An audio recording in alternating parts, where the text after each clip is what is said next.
show you where that took off from.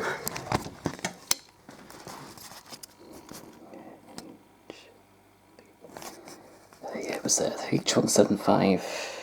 It was the North Sea Helicopters one.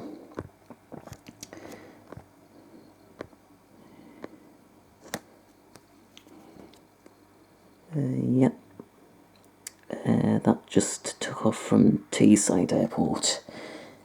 Yeah, must have gone to so it travelled to an oil rig, and must have stopped off at Teesside Airport to refuel. So it'll be heading back to Aberdeen, its original base. So that's where North Sea Helicopters is based at.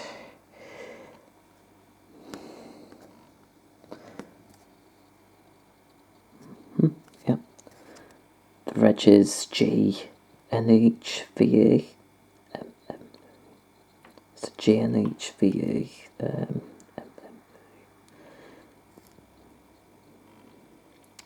Good. Yeah, I thought I heard someone when I was in the garden. So yeah, it was a helicopter. Yes, it was. Thanks for watching.